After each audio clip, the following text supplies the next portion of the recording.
عمر عقدی نے بیان کیا، کہا ہم سے عبد الوارث بن سعید نے بیان کیا، ان سے عبد العزیز بن صہیب نے، اور ان سے حضرت انس رضی اللہ عنہ نے بیان کیا کہ مدینہ کے گرد مہاجرین و انصار خندق کھودنے میں مصروف ہو گئے اور مٹی اپنی پیٹھ پر اٹھانے لگے۔ اس وقت وہ یہ شعر پڑھ رہے تھے: ہم نے ہی محمد صلی اللہ علیہ وسلم سے اسلام پر بیعت کی ہے جب تک ہماری جان میں جان ہے۔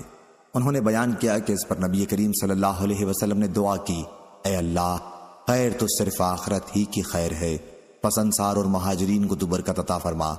انس رضی اللہ عنہ نے بیان کیا کہ ایک مٹھی جو آتا اور ان صحابہ کے لیے ایسے روغن میں جس کا مزہ بھی بگڑ چکا ہوتا ملا کر پکایا جاتا، یہی کھانا ان صحابہ کے سامنے رکھ دیا جاتا۔ صحابہ بھوکے ہوتے، یہ ان کے حلق میں چپکتا اور اس میں بدبو ہوتی، گویا اس وقت ان کی خوراک کا بھی یہ حال تھا۔ صحیح بخاری حدیث نمبر 4100۔ عبد الواحد بن ایمن نے بیان کیا، ان سے ان کے والد ایمن حبشی نے بیان کیا کہ میں جابر رضی اللہ عنہ کی خدمت میں حاضر ہوا تو انہوں نے بیان کیا کہ ہم غزوہ خندق کے موقع پر خندق کھود رہے تھے کہ ایک بہت سخت قسم کی چٹان نکلی جس پر کدال اور پھاوڑے کا کوئی اثر نہیں ہوتا تھا، اس لیے خندق کی کھدائی میں رکاوٹ پیدا ہو گئی۔ صحابہ رضی اللہ عنہم رسول اللہ صلی اللہ علیہ وسلم کی خدمت میں حاضر ہوئے اور آپ سے عرض کی کہ خندق میں ایک چٹان ظاہر ہو گئی ہے۔ حضور صلی اللہ علیہ وسلم نے فرمایا کہ میں اندر اترتا ہوں۔ چنانچہ آپ کھڑے ہوئے۔ اس وقت بھوک کی شدت کی وجہ سے آپ کا پیٹ پتھر سے بندھا ہوا تھا، 3 دن سے ہمیں ایک دانہ کھانے کے لیے نہیں ملا تھا۔ حضور صلی اللہ علیہ وسلم نے کدال اپنے ہاتھ میں لی اور چٹان پر اس سے مارا۔ چٹان ایک ہی ضرب میں بالوں کے ڈھیر کی طرح بہہ گئی۔ میں نے عرض کیا، یا رسول اللہ، مجھے گھر جانے کی اجازت دیجیے۔ گھر آ کر میں نے اپنی بیوی سے کہا کہ آج میں نے حضور صلی اللہ علیہ وسلم کو فاقوں کی وجہ سے اس حالت میں دیکھا کہ صبر نہ ہو سکا، کیا تمہارے پاس کھانے کی کوئی چیز ہے؟ انہوں نے بتایا کہ ہاں کچھ جو ہیں اور ایک بکری کا بچہ۔ میں نے بکری کے بچے کو ذبح کیا اور میری بیوی نے جو پیسے، پھر گوشت کو ہم نے چولہے پر ہانڈی میں رکھا اور میں رسول اللہ صلی اللہ علیہ وسلم کی خدمت میں حاضر ہوا۔ آٹا گوندھا جا چکا تھا اور گوشت چولہے پر پکنے کے قریب تھا۔ حضرت صلی اللہ علیہ وسلم سے میں نے عرض کیا، گھر کھانے کے لیے مختصر کھانا تیار ہے، یا رسول اللہ صلی اللہ علیہ وسلم، آپ اپنے ساتھ 1-2 آدمیوں کو لے کر تشریف لے چلیں۔ حضور صلی اللہ علیہ وسلم نے دریافت فرمایا کہ کتنا ہے؟ میں نے آپ کو سب کچھ بتا دیا۔ آپ نے فرمایا کہ یہ تو بہت ہے اور نہایت عمدہ و طیب ہے۔ پھر آپ نے فرمایا کہ اپنی بیوی سے کہہ دو کہ چولہے سے ہانڈی نہ اتاریں اور نہ تنور سے روٹی نکالیں، میں ابھی آ رہا ہوں۔ پھر صحابہ رضی اللہ عنہم سے فرمایا کہ سب لوگ چلے۔ چنانچہ تمام انصار اور مہاجرین تیار ہو گئے۔ جب جابر رضی اللہ عنہ گھر پہنچے تو اپنی بیوی سے انہوں نے کہا، اب کیا ہوگا؟ رسول اللہ صلی اللہ علیہ وسلم تو تمام مہاجرین و انصار کو ساتھ لے کر تشریف لا رہے ہیں۔ انہوں نے پوچھا، حضور صلی اللہ علیہ وسلم نے آپ سے کچھ پوچھا بھی تھا؟ جابر رضی اللہ عنہ نے کہا کہ ہاں۔ حضور صلی اللہ علیہ وسلم نے صحابہ سے فرمایا کہ اندر داخل ہو جاؤ، لیکن اژدہام نہ ہونے پائے۔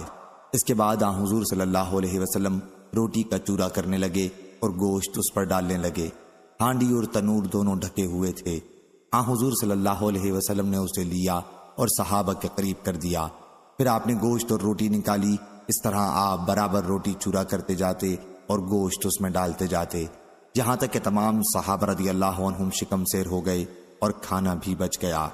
آخر میں آپ نے جابر رضی اللہ عنہ کی بیوی سے فرمایا کہ اب یہ کھانا تم خود کھاؤ اور لوگوں کے یہاں ہدیہ میں بھیجو، کیونکہ لوگ آج کل فاقے میں مبتلا ہیں۔ صحیح بخاری حدیث نمبر 4101۔ عمرو بن علی فلاس نے بیان کیا، کہا ہم سے ابو عاصم دہاق بن مخلد نے بیان کیا، کہا ہم کو انزلہ بن ابی سفیان نے خبر دی، کہا ہم کو سعید بن مینا نے خبر دی، کہا میں نے جابر بن عبداللہ رضی اللہ عنہ سے سنا۔ انہوں نے بیان کیا کہ جب خندق کھودی جا رہی تھی تو میں نے معلوم کیا کہ نبی کریم صلی اللہ علیہ وسلم انتہائی بھوک میں مبتلا ہیں۔ میں فوراً اپنی بیوی کے پاس آیا اور کہا، کیا تمہارے پاس کوئی کھانے کی چیز ہے؟ میرا خیال ہے کہ حضور اکرم صلی اللہ علیہ وسلم انتہائی بھوکے ہیں۔ میری بیوی ایک تھیلا نکال کر لائیں جس میں 1 صاع جو تھے۔ گھر میں ہمارا ایک بکری کا بچہ بھی بندھا ہوا تھا۔ میں نے بکری کے بچے کو ذبح کیا اور میری بیوی نے جو کو چکی میں پیسا۔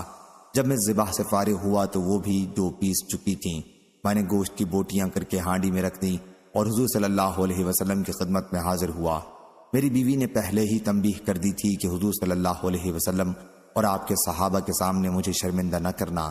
چنانچہ میں نے حضور اکرم صلی اللہ علیہ وسلم کی خدمت میں حاضر ہو کر آپ کے کان میں یہ عرض کیا کہ یا رسول اللہ، ہم نے ایک چھوٹا سا بچہ ذبح کر لیا اور ایک ساتھ جو پیس لیے ہیں جو ہمارے پاس تھے، اس لیے آپ دو ایک صحابہ کو لے کر تشریف لے چلیں۔ حضور اکرم صلی اللہ علیہ وسلم نے بہت بلند آواز سے فرمایا، اے اہل خندق، جابر رضی اللہ عنہ نے تمہارے لیے کھانا تیار کروایا ہے، بس اب سارا کام چھوڑ دو اور جلدی چلے چلو۔ اس کے بعد حضور صلی اللہ علیہ وسلم نے فرمایا کہ جب تک میں نہ آ جاؤں ہانڈی چولہے پر سے نہ اتارنا اور نہ آٹے کی روٹی پکانی شروع کرنا۔ میں اپنے گھر آیا، ادھر حضور اکرم صلی اللہ علیہ وسلم بھی صحابہ کو ساتھ لے کر روانہ ہوئے۔ میں اپنی بیوی کے پاس آیا تو وہ مجھے برا بھلا کہنے لگی۔ میں نے کہا کہ تم نے جو کچھ مجھ سے کہا تھا میں نے حضور صلی اللہ علیہ وسلم کے سامنے عرض کر دیا تھا۔ آخر میری بیوی نے گندھا ہوا آٹا نکالا اور حضور صلی اللہ علیہ وسلم نے اس میں اپنے لعاب دہن کی آمیزش کر دی اور برکت کی دعا کی۔ ہانڈی میں بھی آپ نے لعاب کی آمیزش کی اور برکت کی دعا کی۔ اس کے بعد آپ نے فرمایا کہ اب روٹی پکانے والی کو بلاؤ۔ وہ میرے سامنے روٹی پکائے اور گوشت ہانڈی سے نکالے، لیکن چولہے سے ہانڈی نہ اتارنا۔ صحابہ کی تعداد 1000 کے قریب تھی۔ میں اللہ تعالیٰ کی قسم کھاتا ہوں کہ اتنے ہی کھانے کو سب نے شکم سیر ہو کر کھایا اور کھانا بھی بچ گیا۔ جب تمام لوگ واپس ہو گئے تو ہماری ہانڈی اسی طرح ابل رہی تھی جس طرح شروع میں تھی اور آٹے کی روٹیاں برابر پکائی جا رہی تھیں۔ صحیح بخاری حدیث نمبر 4102۔ عبدہ بن سلیمان نے بیان کیا، ان سے حشام بن عروہ نے، ان سے ان کے والد نے اور ان سے حضرت عائشہ رضی اللہ عنہا نے کہ آیت جب مشرکین تمہارے بالائی علاقے سے اور تمہارے نشیبی علاقے سے تم پر چڑھ آئے تھے اور جب مارے ڈر کے آنکھیں چکا چوندھ ہو گئی تھیں اور دل حلق تک آ گئے تھے۔ عائشہ رضی اللہ عنہا نے بیان کیا کہ یہ آیت غزوہ خندق کے متعلق نازل ہوئی تھی۔ صحیح بخاری حدیث نمبر 4103۔ مسلم بن ابراہیم نے بیان کیا، کہا ہم سے شعبہ بن حجاج نے، ان سے ابو اسحاق سبیعی نے اور ان سے برا بن عازب رضی اللہ عنہ نے بیان کیا کہ غزوہ خندق میں خندق کی کھدائی کے وقت رسول اللہ صلی اللہ علیہ وسلم مٹی اٹھا اٹھا کر لا رہے تھے، یہاں تک کہ آپ کا بدن مبارک غبار سے اٹ گیا تھا۔ حضور صلی اللہ علیہ وسلم کی زبان پر یہ کلمات جاری تھے، اللہ کی قسم اگر اللہ نہ ہوتا تو ہمیں سیدھا راستہ نہ ملتا، نہ ہم صدقہ کر سکتے نہ نماز پڑھتے، پس تو ہمارے دلوں پر سکنیت و طمانیت نازل فرما، اور اگر ہماری کفار سے مٹ بھیڑ ہو جائے تو ہمیں ثابت قدمی عنایت فرما۔ جو لوگ ہمارے خلاف چڑھ آئے ہیں جب یہ کوئی فتنہ چاہتے ہیں تو ہم ان کی نہیں مانتے، ابینا ابینا، ہم ان کی نہیں مانتے، ہم ان کی نہیں مانتے، پر آپ کی آواز بلند ہو جاتی۔ صحیح بخاری حدیث نمبر 4104۔ یحییٰ بن سعید قطان نے بیان کیا، ان سے شعبہ نے بیان کیا، کہا مجھ سے حکم بن عتبہ نے بیان کیا، ان سے مجاہد نے اور ان سے ابن عباس رضی اللہ عنہ نے کہ نبی کریم صلی اللہ علیہ وسلم نے فرمایا، پروا ہوا کے ذریعے میری مدد کی گئی اور قوم عاد پچھوا ہوا سے ہلاک کر دی گئی تھی۔ صحیح بخاری حدیث نمبر 4105۔ شریح بن مسلمہ نے بیان کیا، کہا کہ مجھ سے ابراہیم بن یوسف نے بیان کیا، کہا کہ مجھ سے میرے والد یوسف نے بیان کیا، ان سے ابو اسحاق سبیعی نے کہ میں نے برا بن عازب رضی اللہ عنہ سے سنا، وہ بیان کرتے تھے کہ غزوہ احزاب کے موقع پر رسول اللہ صلی اللہ علیہ وسلم کو میں نے دیکھا کہ خندق کھودتے ہوئے اس کے اندر سے آپ بھی مٹی اٹھا اٹھا کر لا رہے ہیں۔ آپ کے بدن مبارک کی کھال مٹی سے اٹ گئی تھی، آپ کے سینے سے پیٹ تک گھنے بالوں کی ایک لکیر تھی۔ میں نے خود سنا کہ حضور صلی اللہ علیہ وسلم ابن رواحہ رضی اللہ عنہ کے رجزی اشعار مٹی اٹھاتے ہوئے پڑھ رہے تھے، اے اللہ اگر تو نہ ہوتا تو ہمیں سیدھا راستہ نہ ملتا، نہ ہم صدقہ کرتے نہ نماز پڑھتے، بس ہم پر تو اپنی طرف سے سکنیت نازل فرما، اور اگر ہمارا آمنا سامنا ہو جائے تو ہمیں ثابت قدمی عطا فرما۔ یہ لوگ ہمارے اوپر ظلم سے چڑھائے ہیں، جب یہ ہم سے کوئی فتنہ چاہتے ہیں تو ہم ان کی نہیں سنتے۔ راوی نے بیان کیا کہ حضور صلی اللہ علیہ وسلم آخری کلمات کو کھینچ کر پڑھتے تھے۔ صحیح بخاری حدیث نمبر 4106۔ عبد الصمد بن عبد الوارث نے بیان کیا، ان سے عبد الرحمن بن عبداللہ بن دینار نے، ان سے ان کے والد نے اور ان سے عبداللہ بن عمر رضی اللہ عنہ نے بیان کیا کہ سب سے پہلا غزوہ جس میں نے شرکت کی وہ غزوہ خندق ہے۔ صحیح بخاری حدیث نمبر 4107۔ حشام نے خبر دی، انہیں معمر بن راشد نے، انہیں زہری نے، انہیں سالم بن عبداللہ نے اور ان سے ابن عمر رضی اللہ عنہ نے بیان کیا، اور معمر بن راشد نے بیان کیا کہ مجھے عبداللہ بن طاؤس نے خبر دی، ان سے اکرمہ بن خالد نے، اور ان سے ابن عمر رضی اللہ عنہ نے بیان کیا کہ میں حفصہ رضی اللہ عنہا کے یہاں گیا تو ان کے سر کے بالوں سے پانی کے قطرات ٹپک رہے تھے۔ میں نے ان سے کہا کہ تم دیکھتی ہو لوگوں نے کیا کیا، اور مجھے تو کچھ بھی حکومت نہیں ملی۔ حفصہ رضی اللہ عنہا نے کہا کہ مسلمانوں کے مجمع میں جاؤ، لوگ تمہارا انتظار کر رہے ہیں، کہیں ایسا نہ ہو کہ تمہارا موقع پر نہ پہنچنا مزید پھوٹ کا سبب بن جائے۔ آخر حفصہ رضی اللہ عنہا کے اسرار پر عبداللہ رضی اللہ عنہ گئے۔ پھر جب لوگ وہاں سے چلے گئے تو معاویہ رضی اللہ عنہ نے خطبہ دیا اور کہا کہ خلافت کے مسئلے پر جسے گفتگو کرنی ہو وہ ذرا اپنا سر تو اٹھائے، یقیناً ہم اس سے، اشارہ ابن عمر کی طرف تھا، زیادہ خلافت کے حقدار ہیں، اور اس کے باپ سے بھی زیادہ۔ حبیب بن مسلمہ رضی اللہ عنہ نے ابن عمر رضی اللہ عنہ سے اس پر کہا کہ آپ نے وہیں اس کا جواب کیوں نہیں دیا؟ عبداللہ بن عمر رضی اللہ عنہ نے کہا کہ میں نے اسی وقت اپنی لنگی کھولی، جواب دینے کو تیار ہوا اور ارادہ کر چکا تھا کہ ان سے کہوں کہ تم سے زیادہ خلافت کا حقدار وہ ہے جس نے تم سے اور تمہارے باپ سے اسلام کے لیے جنگ کی تھی، لیکن پھر میں ڈرا کہ کہیں میری اس بات سے مسلمانوں میں اختلاف نہ بڑھ جائے اور خونریزی نہ ہو جائے، اور میری بات کا مطلب میری منشا کے خلاف نہ لیا جانے لگے۔ اس کے بجائے مجھے جنت کی وہ نعمتیں یاد آ گئیں جو اللہ نے صبر کرنے والوں کے لیے جنتوں میں تیار کر رکھی ہیں۔ حبیب ابن ابی مسلم نے کہا کہ اچھا ہوا آپ محفوظ رہے اور بچا لیے گئے، آفت میں نہیں پڑے۔ محمود نے عبدالرزاق سے نسواتا کے بجائے لفظ نوساتا بیان کیا، جس کے چوٹی کے معنی ہیں جو عورتیں سر پر بال گوندتے وقت نکالتی ہیں۔ صحیح بخاری حدیث نمبر 4108۔ سفیان نے بیان کیا، ان سے ابو اسحاق سبعی نے، ان سے سلیمان بن سعد رضی اللہ عنہ نے بیان کیا کہ نبی کریم صلی اللہ علیہ وسلم نے غزوہ احزاب کے موقع پر جب کفار کا لشکر ناکام واپس ہو گیا، فرمایا کہ اب ہم ان سے لڑیں گے، آئندہ وہ ہم پر چڑھ کر کبھی نہ آ سکیں گے۔ صحیح بخاری حدیث نمبر 4109۔ یحییٰ بن آدم نے بیان کیا، کہا ہم سے اسرائیل بن یونس نے بیان کیا، انہوں نے ابو اسحاق سے سنا، انہوں نے بیان کیا کہ میں نے سلیمان بن سعد رضی اللہ عنہ سے سنا، انہوں نے بیان کیا کہ میں نے نبی کریم صلی اللہ علیہ وسلم سے سنا، جب عرب کے قبائل جو غزوہ خندق کے موقع پر مدینہ چڑھ کر آئے تھے ناکام واپس ہو گئے تو حضور صلی اللہ علیہ وسلم نے فرمایا کہ اب ہم ان سے جنگ کریں گے، وہ ہم پر چڑھ کر نہ آ سکیں گے بلکہ ہم ہی ان پر فوج کشی کیا کریں گے۔ صحیح بخاری حدیث نمبر 4110۔ روح بن عبادہ نے بیان کیا، ان سے حشام بن حسان نے بیان کیا، ان سے محمد بن سیرین نے، ان سے عبیدہ سلمانی نے، اور ان سے علی رضی اللہ عنہ نے بیان کیا کہ نبی کریم صلی اللہ علیہ وسلم نے غزوہ خندق کے موقع پر فرمایا، جس طرح ان کفار نے ہمیں صلاۃ وسطیٰ نماز عصر نہیں پڑھنے دی اور سورج غروب ہو گیا، اللہ تعالیٰ بھی ان کی قبروں اور گھروں کو آگ سے بھر دے۔ صحیح بخاری حدیث نمبر 4111۔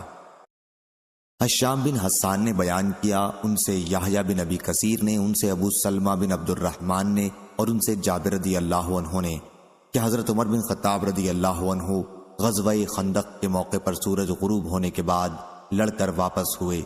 وہ کفار قریش کو برا بھلا کہہ رہے تھے۔ انہوں نے عرض کیا، یا رسول اللہ، سورج غروب ہونے کو ہے اور میں عصر کی نماز اب تک نہیں پڑھ سکا۔ اس پر آن حضرت صلی اللہ علیہ وسلم نے فرمایا، اللہ کی قسم نماز تو میں بھی نہ پڑھ سکا۔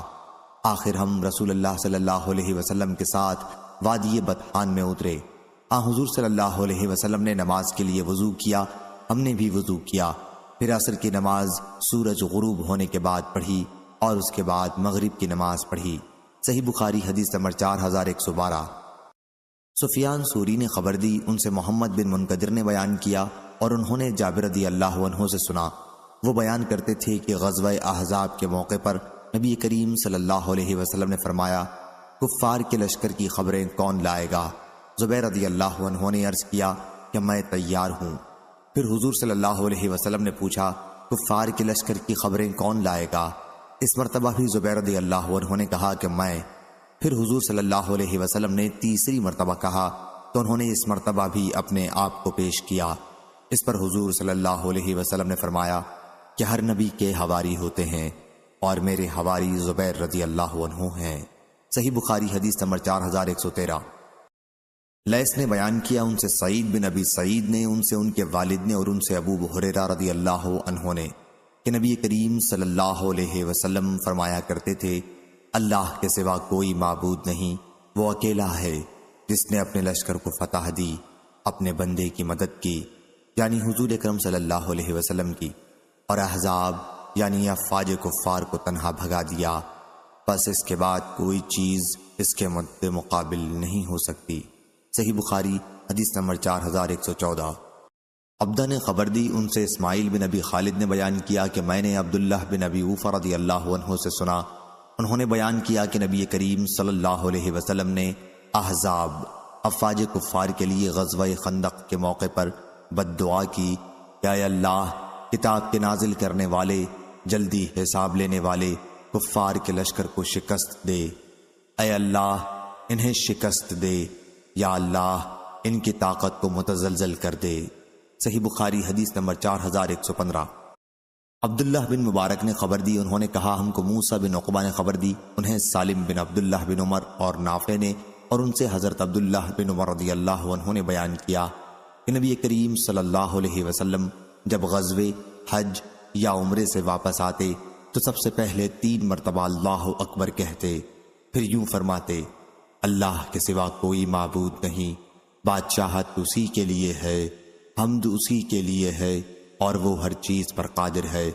یا اللہ ہم واپس ہو رہے ہیں توبہ کرتے ہوئے، عبادت کرتے ہوئے، اپنے رب کے حضور میں سجدہ کرتے ہوئے، اور اپنے رب کی حمد بیان کرتے ہوئے۔ اللہ نے اپنا وعدہ سچ کر دکھایا، اپنے بندے کی مدد کی اور کفار کی فوجوں کو اس اکیلے نے شکست دے دی۔ صحیح بخاری حدیث نمبر 4116۔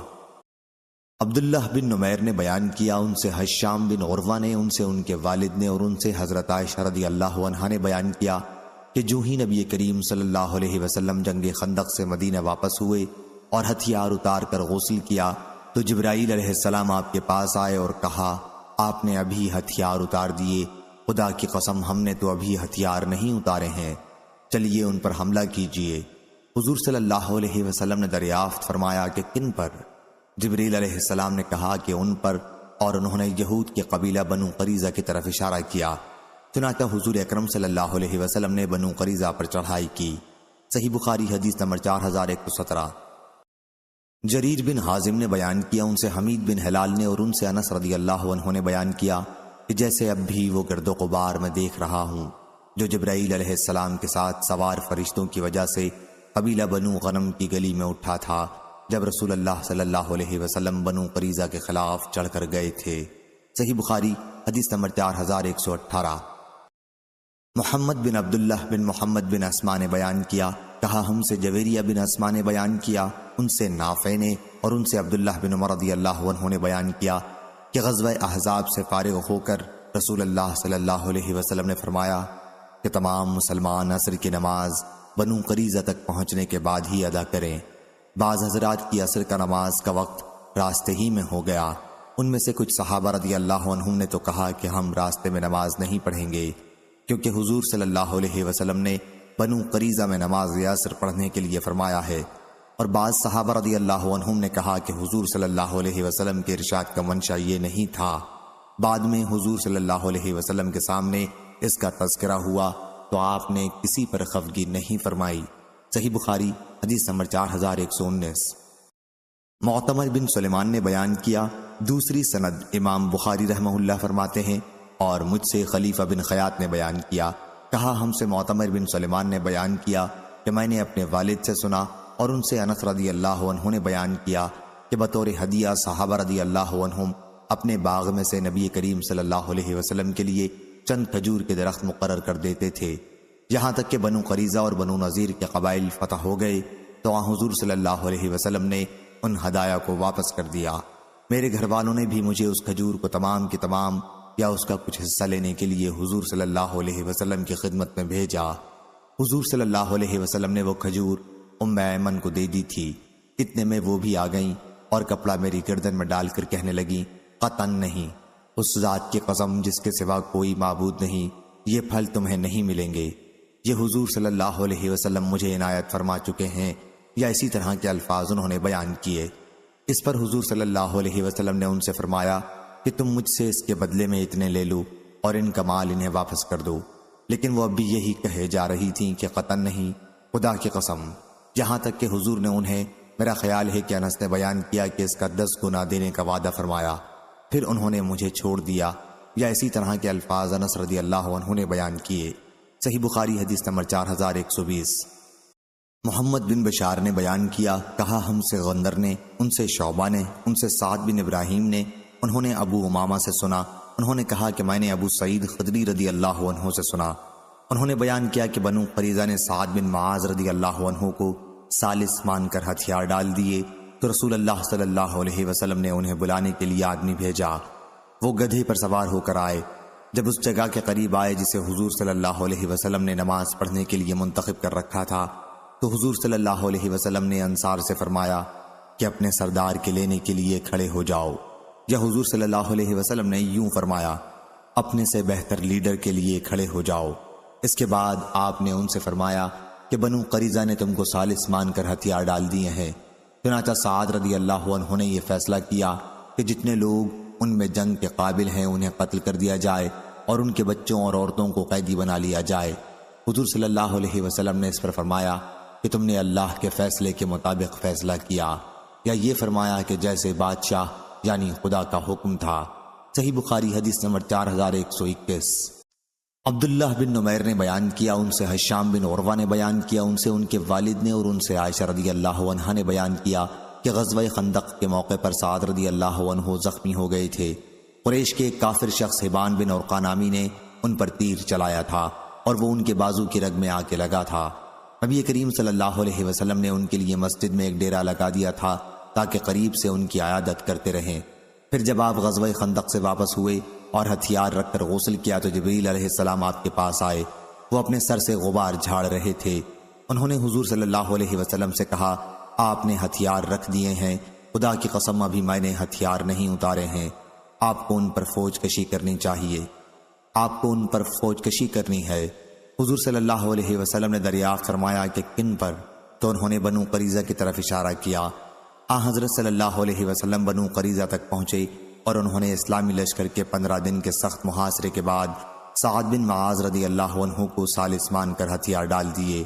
حضور صلی اللہ علیہ وسلم نے سعد رضی اللہ عنہ کو فیصلے کا اختیار دیا۔ سعد رضی اللہ عنہ نے کہا کہ میں ان کے بارے میں فیصلہ کرتا ہوں کہ جتنے لوگ ان کے جنگ کرنے کے قابل ہیں وہ قتل کر دیے جائیں، ان کی عورتیں اور بچے قید کر لیے جائیں اور ان کا مال تقسیم کر لیا جائے۔ حشام نے بیان کیا کہ پھر مجھے میرے والد نے عائشہ رضی اللہ عنہا سے خبر دی کہ سعد رضی اللہ عنہ نے یہ دعا کی تھی، اے اللہ تو خوب جانتا ہے کہ اس سے زیادہ مجھے کوئی چیز عزیز نہیں کہ میں تیرے راستے میں اس قوم سے جہاد کروں جس نے تیرے رسول صلی اللہ علیہ وسلم کو جھٹلایا اور انہیں ان کے وطن سے نکالا، لیکن اب ایسا معلوم ہوتا ہے کہ تو نے ہماری اور ان کی لڑائی اب ختم کر دی ہے، لیکن اگر قریش سے ہماری لڑائی کا کوئی بھی سلسلہ ابھی باقی ہو تو مجھے اس کے لیے زندہ رکھے یہاں تک کہ میں تیرے راستے میں ان سے جہاد کروں، اور اگر لڑائی کے سلسلے کو تو نے ختم ہی کر دیا ہے تو میرے زخموں کو پھر سے ہرا کر دے اور اسی میں میری موت واقع کر دے۔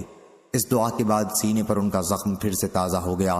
مسجد میں قبیلہ بنو غفار کے کچھ صحابہ کا بھی ایک ڈیرا تھا، خون ان کی طرف بہ کر آیا تو وہ گھبرائے اور انہوں نے کہا، اے ڈیرے والو، تمہاری طرف سے یہ خون ہماری طرف کیوں بہ کر آ رہا ہے؟ دیکھا تو سعد رضی اللہ عنہ کے زخم سے خون بہ رہا تھا، ان کی وفات اسی میں ہوئی۔ صحیح بخاری حدیث نمبر 4122۔ شعبہ نے خبر دی، کہا کہ مجھے عدی بن ثابت نے خبر دی، انہوں نے برا بن عازب رضی اللہ عنہ سے سنا، انہوں نے بیان کیا کہ نبی کریم صلی اللہ علیہ وسلم نے حسان بن ثابت رضی اللہ عنہ سے فرمایا کہ مشرکین کی حجب کر، یا حضور صلی اللہ علیہ وسلم نے اس کے بجائے ہا جہم فرمایا، جبریل علیہ السلام تمہارے ساتھ ہیں۔ صحیح بخاری حدیث نمبر 4123۔ اور ابراہیم بن تہمان نے شیبانی سے یہ زیادہ کیا ہے کہ ان سے عدی بن ثابت نے بیان کیا اور ان سے برا بن عازب رضی اللہ عنہ نے بیان کیا کہ رسول اللہ صلی اللہ علیہ وسلم نے غزوہ بنو قریظہ کے موقع پر حسان بن ثابت رضی اللہ عنہ سے فرمایا تھا کہ مشرکین کی حجب کرو، جبریل علیہ السلام تمہاری مدد پر ہیں۔ صحیح بخاری حدیث نمبر 4124۔ عمران قطان نے خبر دی، انہیں یحییٰ بن کثیر نے، انہیں ابو سلمہ نے، اور انہیں حضرت جابر بن عبداللہ رضی اللہ عنہ نے کہ نبی کریم صلی اللہ علیہ وسلم نے اپنے اصحاب کے ساتھ نماز خوف 7ویں سال یا 7ویں غزوہ میں پڑھی تھی، یعنی غزوہ ذات الرقاع میں۔ حضرت عبداللہ بن عباس رضی اللہ عنہ نے کہا کہ نبی کریم صلی اللہ علیہ وسلم نے نماز خوف ذو قرب میں پڑھی تھی۔ صحیح بخاری حدیث نمبر 4125۔ اور بکر بن سوادہ نے بیان کیا، ان سے زیاد بن نافع نے بیان کیا، ان سے ابو موسیٰ نے، اور ان سے حضرت جابر رضی اللہ عنہ نے بیان کیا کہ نبی کریم صلی اللہ علیہ وسلم نے غزوہ محارب اور بنی ثعلبہ میں اپنے ساتھیوں کو نماز خوف پڑھائی تھی۔ صحیح بخاری حدیث نمبر 4126۔ اور ابن اسحاق نے بیان کیا، انہوں نے وہب بن کیسان سے سنا، انہوں نے حضرت جابر رضی اللہ عنہ سے سنا کہ نبی کریم صلی اللہ علیہ وسلم غزوہ ذات الرقاع کے لیے مقام نخل سے روانہ ہوئے تھے۔ وہاں آپ کا قبیلہ غطفان کی ایک جماعت سے سامنا ہوا، لیکن کوئی جنگ نہیں ہوئی، اور چونکہ مسلمانوں پر کفار کے اچانک حملے کا خطرہ تھا، اس لیے حضور صلی اللہ علیہ وسلم نے 2 رکعت نماز خوف پڑھائی۔ اور یزید نے سلمہ بن العقوز رضی اللہ عنہ سے بیان کیا کہ میں نبی کریم صلی اللہ علیہ وسلم کے ساتھ غزوہ ذوالقرد میں شریک تھا۔ صحیح بخاری حدیث نمبر 4127۔ ابو امامہ نے بیان کیا، ان سے برید بن عبداللہ بن ابی بردہ نے، ان سے ابو بردہ نے، اور ان سے ابو موسیٰ اشعری رضی اللہ عنہ نے بیان کیا کہ ہم نبی کریم صلی اللہ علیہ وسلم کے ساتھ ایک غزوے کے لیے نکلے۔ ہم 6 ساتھی تھے، اور ہم سب کے لیے صرف ایک اونٹ تھا جس پر باری باری ہم سوار ہوتے تھے۔ پیدل طویل اور پرمشقت سفر کی وجہ سے ہمارے پاؤں پھٹ گئے، میرے بھی پاؤں پھٹ گئے تھے، ناخن بھی جھڑ گئے تھے، چنانچہ ہم قدموں پر کپڑے کی پٹی باندھ باندھ کر چل رہے تھے، اسی لیے اس کا نام غزوہ ذات الرقاع پڑا، کیونکہ ہم نے قدموں کو پٹیوں سے باندھا تھا۔ ابو موسیٰ اشعری رضی اللہ عنہ نے یہ حدیث تو بیان کر دی، لیکن پھر ان کو اس کا اظہار اچھا نہیں معلوم ہوا، فرمانے لگے کہ مجھے یہ حدیث بیان نہ کرنی چاہیے تھی، ان کو اپنا نیک عمل ظاہر کرنا برا معلوم ہوا۔ صحیح بخاری حدیث نمبر 4128۔ قتیبہ بن سعید نے بیان کیا، کہا ہم سے امام مالک نے، ان سے یزید بن رومان نے، ان سے صالح بن خوات نے ایک ایسے صحابی سے بیان کیا جو نبی کریم صلی اللہ علیہ وسلم کے ساتھ غزوہ ذات الرقاع میں شریک تھے، کہ نبی کریم صلی اللہ علیہ وسلم نے نماز خوف پڑھی تھی۔ اس کی صورت یہ ہوئی تھی کہ پہلے ایک جماعت نے آپ کی اقتداء میں نماز پڑھی، اس وقت دوسری جماعت مسلمانوں کی دشمن کے مقابلے میں کھڑی تھی۔ حضور صلی اللہ علیہ وسلم نے اس جماعت کو جو آپ کے پیچھے صف میں کھڑی تھی 1 رکعت نماز خوف پڑھائی، اور اس کے بعد آپ کھڑے رہے۔ اس جماعت نے اس عرصے میں اپنے نماز پوری کر لی اور واپس آ کر دشمن کے مقابلے میں کھڑے ہو گئے۔ اس کے بعد دوسری جماعت آئی تو حضور صلی اللہ علیہ وسلم نے انہیں نماز کی دوسری رکعت پڑھائی جو باقی رہ گئی تھی، اور رکوع سجدہ کے بعد آپ قاعدہ میں بیٹھے رہے۔ پھر ان لوگوں نے جب اپنی نماز جو باقی رہ گئی تھی پوری کر لی تو آپ نے ان کے ساتھ سلام پھیرا۔ صحیح بخاری حدیث نمبر 4129۔ حشام نے بیان کیا، ان سے ابو زبیر نے، اور ان سے جابر رضی اللہ عنہ نے بیان کیا کہ ہم نبی کریم صلی اللہ علیہ وسلم کے ساتھ مقام نخل میں تھے۔ پھر انہوں نے نماز خوف کا ذکر کیا۔ امام مالک نے بیان کیا کہ نماز خوف کے سلسلے میں جتنی روایات میں نے سنی ہیں، یہ روایت ان سب میں زیادہ بہتر ہے۔ معاذ بن حشام کے ساتھ اس حدیث کو لیث بن سعد نے بھی حشام بن سعد مدنی سے، انہوں نے زید بن اسلم سے روایت کیا، اور ان سے قاسم بن محمد نے بیان کیا کہ نبی کریم صلی اللہ علیہ وسلم نے غزوہ بنی انمار میں نماز خوف پڑھی تھی۔ صحیح بخاری حدیث نمبر 4130۔ یحییٰ بن سعید قطان نے بیان کیا، ان سے یحییٰ بن سعید انصاری نے، ان سے قاسم بن محمد نے، ان سے صالح بن خوات نے، ان سے سہل بن ابی حسمہ نے بیان کیا کہ نماز خوف میں امام قبلہ رو ہو کر کھڑا ہوگا، اور مسلمانوں کی ایک جماعت اس کے ساتھ نماز میں شریک ہوگی۔ اس عرصے میں مسلمانوں کو دوسری جماعت دشمن کے مقابلے پر کھڑی ہوگی، انہی کی طرف منہ کیے ہوئے۔ امام اپنے ساتھ والی جماعت کو پہلے 1 رکعت نماز پڑھائے گا، 1 رکعت پڑھنے کے بعد پھر یہ جماعت کھڑی ہو جائے گی اور خود امام کے بغیر اسی جگہ 1 رکوع اور 2 سجدے کر کے دشمن کے مقابلے پر جا کر کھڑی ہو جائے گی جہاں دوسری جماعت پہلے سے موجود تھی۔ اس کے بعد امام دوسری جماعت کو 1 رکعت نماز پڑھائے گا۔ اس طرح امام کی 2 رکعت پوری ہو جائیں گی اور یہ دوسری جماعت 1 رکوع اور 2 سجدہ خود کرے گی۔ صحیح بخاری حدیث نمبر 4131۔ شعیب نے خبر دی، ان سے زاہری نے بیان کیا، کہا کہ مجھے سالم نے خبر دی، اور ان سے ابن عمر رضی اللہ عنہ نے بیان کیا کہ میں اطراف نجد میں نبی کریم صلی اللہ علیہ وسلم کے ساتھ غزوے کے لیے گیا تھا۔ وہاں ہم دشمن کے آمنے سامنے ہوئے اور ان کے مقابلے میں صف بندی کی۔ صحیح بخاری حدیث نمبر 4132۔ یزید بن زرعی نے بیان کیا، کہا ہم سے معمر نے بیان کیا، ان سے زاہری نے، ان سے سالم بن عبداللہ بن عمر رضی اللہ عنہ نے، اور ان سے ان کے والد نے، کہ نبی کریم صلی اللہ علیہ وسلم نے ایک جماعت کے ساتھ نماز خوف پڑھی اور دوسری جماعت اس عرصے میں دشمن کے مقابلے پر کھڑی تھی۔ پھر یہ جماعت جب اپنے دوسرے ساتھیوں کی جگہ نماز پڑھ کر چلی گئی تو دوسری جماعت آئی اور حضور صلی اللہ علیہ وسلم نے انہیں بھی ایک رکعت نماز پڑھائی۔ اس کے بعد آپ نے اس جماعت کے ساتھ سلام پھیرا۔ آخر اس جماعت نے کھڑے ہو کر اپنی ایک رکعت پوری کی اور پہلی جماعت نے بھی کھڑے ہو کر اپنی ایک رکعت پوری کی۔ صحیح بخاری حدیث نمبر 4133۔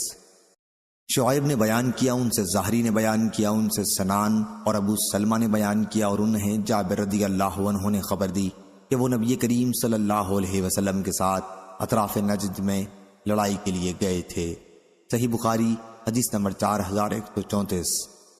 اسماعیل بن ابی اویس نے بیان کیا، کہا کہ مجھ سے میرے بھائی عبد الحمید نے بیان کیا، ان سے سلیمان بن بلال نے، ان سے محمد بن ابی عتیق نے، ان سے ابن شہاب نے، ان سے سنان بن ابی سنان دولی نے، انہیں جابر رضی اللہ عنہ نے خبر دی کہ وہ نبی کریم صلی اللہ علیہ وسلم کے ساتھ اطراف نجد میں غزوے کے لیے گئے تھے۔ پھر جب حضرت صلی اللہ علیہ وسلم واپس ہوئے تو وہ بھی واپس ہوئے۔ قیلولہ کا وقت ایک وادی میں آیا جہاں ببول کے درخت بہت تھے، چنانچہ حضور اکرم صلی اللہ علیہ وسلم وہیں اتر گئے اور صحابہ رضی اللہ عنہم درختوں کے سائے کے لیے پوری وادی میں پھیل گئے۔ حضور اکرم صلی اللہ علیہ وسلم نے بھی ایک ببول کے درخت کے نیچے قیام فرمایا اور اپنی تلوار اس درخت پر لٹکا دی۔ جابر رضی اللہ عنہ نے بیان کیا کہ ابھی تھوڑی ہی دیر ہمیں سوئے ہوئی تھی، کیا حضرت صلی اللہ علیہ وسلم نے ہمیں پکارا۔ ہم جب خدمت میں حاضر ہوئے تو آپ کے پاس ایک بدوی بیٹھا ہوا تھا۔ حضور صلی اللہ علیہ وسلم نے فرمایا کہ اس شخص نے میری تلوار مجھی پر کھینچ لی تھی۔ میں اس وقت سویا ہوا تھا، میری آنکھ کھلی تو میری رنگی تلوار اس کے ہاتھ میں تھی۔ اس نے مجھ سے کہا، تمہیں میرے ہاتھ سے آج کون بچائے گا؟ میں نے کہا کہ اللہ، اب دیکھو یہ بیٹھا ہوا ہے۔ حضور اکرم صلی اللہ علیہ وسلم نے اسے پھر کوئی سزا نہیں دی۔ صحیح بخاری حدیث نمبر 4135۔ اور ابان نے کہا کہ ہم سے یحییٰ بن ابی کثیر نے بیان کیا، ان سے ابو سلمہ نے اور ان سے جابر رضی اللہ عنہ نے بیان کیا کہ ہم نبی کریم صلی اللہ علیہ وسلم کے ساتھ ذات الرقاع میں تھے۔ پھر ہم ایک ایسی جگہ آئے جہاں بہت گھنے سایہ کا درخت تھا۔ وہ درخت ہم نے حضور صلی اللہ علیہ وسلم کے لیے مخصوص کر دیا کہ آپ وہاں آرام فرمائیں۔ بعد میں مشرکین میں سے ایک شخص آیا، حضور صلی اللہ علیہ وسلم کی تلوار درخت سے لٹک رہی تھی۔ اس نے وہ تلوار حضور صلی اللہ علیہ وسلم پر کھینچ لی اور پوچھا، تم مجھ سے ڈرتے ہو؟ حضور صلی اللہ علیہ وسلم نے فرمایا کہ نہیں۔ اس پر اس نے پوچھا، آج میرے ہاتھ سے تمہیں کون بچائے گا؟ حضور صلی اللہ علیہ وسلم نے فرمایا کہ اللہ۔ پھر صحابہ رضی اللہ عنہم نے اسے ڈانٹا دھمکایا اور نماز کی تکبیر کہی گئی تو حضور صلی اللہ علیہ وسلم نے پہلے ایک جماعت کو 2 رکعت نماز خوف پڑھائی۔ جب وہ جماعت حضور صلی اللہ علیہ وسلم کے پیچھے سے ہٹ گئی تو آپ نے دوسری جماعت کو بھی 2 رکعت نماز پڑھائی۔ اس طرح نبی کریم صلی اللہ علیہ وسلم کی 4 رکعت نماز ہوئی، لیکن مقتدیوں کی صرف 2 رکعت۔ اور مسدد نے بیان کیا، ان سے ابو ایوانہ نے، ان سے ابو بشر نے کہ اس شخص کا نام جس نے آپ پر تلوار کھینچی تھی غورس بن حارث تھا، اور حضرت صلی اللہ علیہ وسلم نے اس غزوے میں قبیلہ محارب خصفہ سے جنگ کی تھی۔ صحیح بخاری حدیث نمبر 4136۔ اور ابو زبیر نے جابر رضی اللہ عنہ سے بیان کیا کہ ہم نبی کریم صلی اللہ علیہ وسلم کے ساتھ مقام نخل میں تھے تو آپ نے نماز خوف پڑھائی۔ اور ابو ہریرہ رضی اللہ عنہ نے بیان کیا کہ میں نے نبی کریم صلی اللہ علیہ وسلم کے ساتھ نماز خوف غزوہ نجد میں پڑھی تھی۔ یہ یاد رہے کہ ابو ہریرہ رضی اللہ عنہ حضور اکرم صلی اللہ علیہ وسلم کی خدمت میں سب سے پہلے غزوہ خیبر کے موقع پر حاضر ہوئے تھے۔ صحیح بخاری حدیث نمبر 4137۔ اسماعیل بن جعفر نے خبر دی، انہیں ربیعہ بن ابی عبد الرحمن نے، انہیں محمد بن یحییٰ بن حبان نے، اور ان سے ابو محریز نے بیان کیا کہ میں مسجد میں داخل ہوا تو حضرت ابو سعید خدری رضی اللہ عنہ اندر موجود تھے۔ میں ان کے پاس بیٹھ گیا اور عزل کے متعلق ان سے سوال کیا۔ انہوں نے بیان کیا کہ ہم رسول اللہ صلی اللہ علیہ وسلم کے ساتھ غزوہ بنی المصطلق کے لیے نکلے۔ اس غزوے میں ہمیں کچھ عرب کے قیدی ملے جن میں عورتیں بھی تھیں۔ پھر اس سفر میں ہمیں عورتوں کی خواہش ہوئی اور بے عورت رہنا ہم پر مشکل ہو گیا۔ دوسری طرف ہم عزل کرنا چاہتے تھے اس خوف سے کہ بچہ نہ پیدا ہو۔ ہمارا ارادہ یہی تھا کہ عزل کر لیں، لیکن پھر ہم نے سوچا کہ رسول اللہ صلی اللہ علیہ وسلم موجود ہیں، آپ سے پوچھے بغیر عزل کرنا مناسب نہ ہوگا۔ چنانچہ ہم نے آپ سے اس کے متعلق پوچھا تو آپ نے فرمایا کہ اگر تم عزل نہ کرو پھر بھی کوئی حرج نہیں، کیونکہ قیامت تک جو جان پیدا ہونے والی ہے وہ ضرور پیدا ہو کر رہے گی۔ صحیح بخاری حدیث نمبر 4138۔ عبدالرزاق نے بیان کیا، کہا ہم کو معمر نے خبر دی، انہیں زہری نے، انہیں ابو سلمہ نے، اور ان سے جابر بن عبداللہ رضی اللہ عنہ نے بیان کیا کہ ہم نبی کریم صلی اللہ علیہ وسلم کے ساتھ نجد کی طرف غزوے کے لیے گئے۔ دوپہر کا وقت ہوا تو آپ ایک جنگل میں پہنچے جہاں ببول کے درخت بہت تھے۔ آپ نے گھنے درخت کے نیچے سایہ کے لیے قیام کیا اور درخت سے اپنی تلوار لٹکا دی۔ صحابہ رضی اللہ عنہم بھی درختوں کے نیچے سایہ حاصل کرنے کے لیے پھیل گئے۔ ابھی ہم اسی کیفیت میں تھے کہ حضور صلی اللہ علیہ وسلم نے ہمیں پکارا۔ ہم حاضر ہوئے تو ایک بدوی آپ کے سامنے بیٹھا ہوا تھا۔ حضور صلی اللہ علیہ وسلم نے فرمایا کہ یہ شخص میرے پاس آیا تو میں سو رہا تھا، اتنے میں اس نے میری تلوار کھینچ لی اور میں بھی بیدار ہو گیا۔ یہ میری ننگی تلوار کھینچے ہوئے میرے سر پر کھڑا تھا، مجھ سے کہنے لگا آج مجھ سے تمہیں کون بچائے گا؟ میں نے کہا کہ اللہ۔ وہ شخص صرف ایک لفظ سے اتنا مرعوب ہوا کہ تلوار کو نیام میں رکھ کر بیٹھ گیا، اور دیکھ لو یہ بیٹھا ہوا ہے۔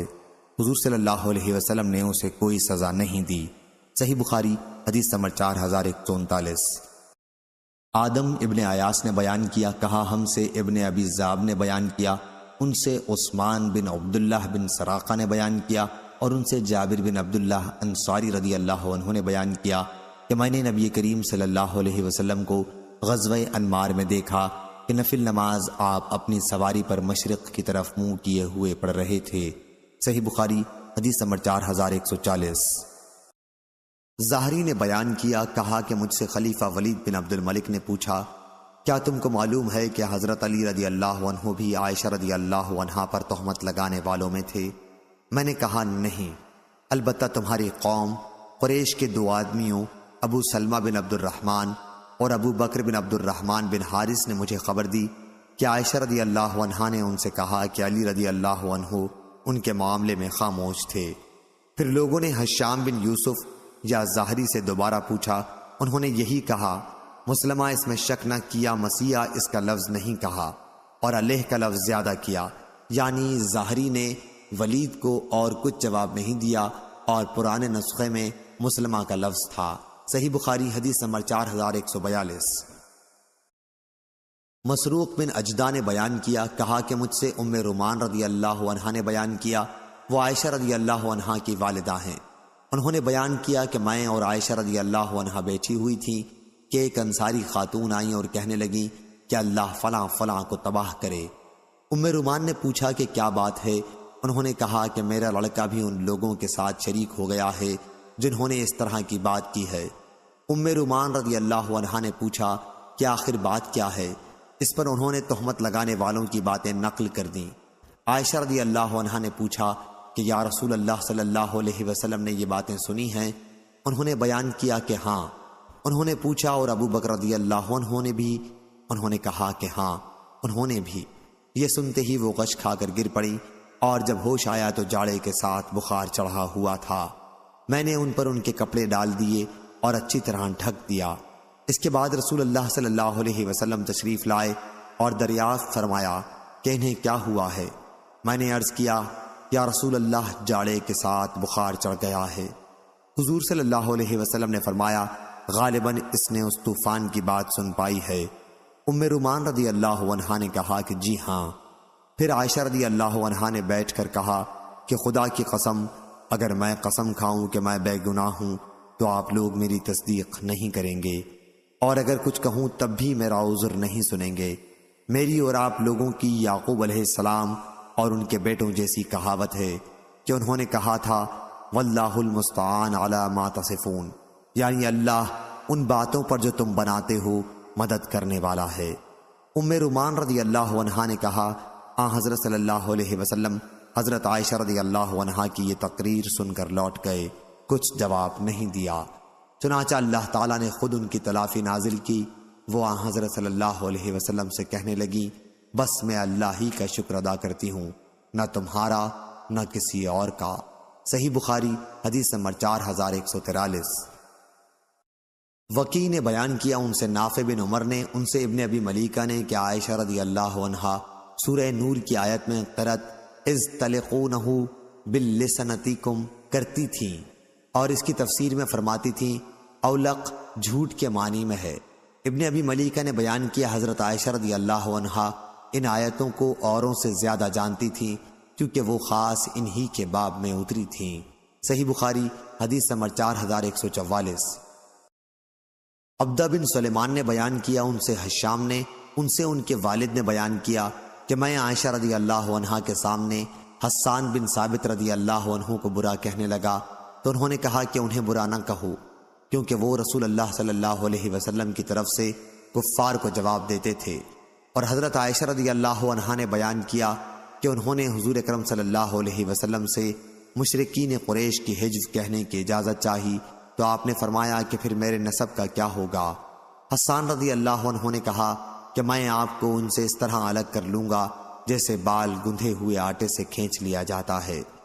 اور محمد بن عقبہ امام بخاری کے شیخ نے بیان کیا ہم سے عثمان بن فرقد نے بیان کیا، کہا میں نے حشام سے سنا، انہوں نے اپنے والد سے، انہوں نے بیان کیا کہ میں نے حسان بن ثابت رضی اللہ عنہ کو برا بھلا کہا کیونکہ انہوں نے بھی حضرت عائشہ رضی اللہ عنہا پر تہمت لگانے میں بہت حصہ لیا تھا۔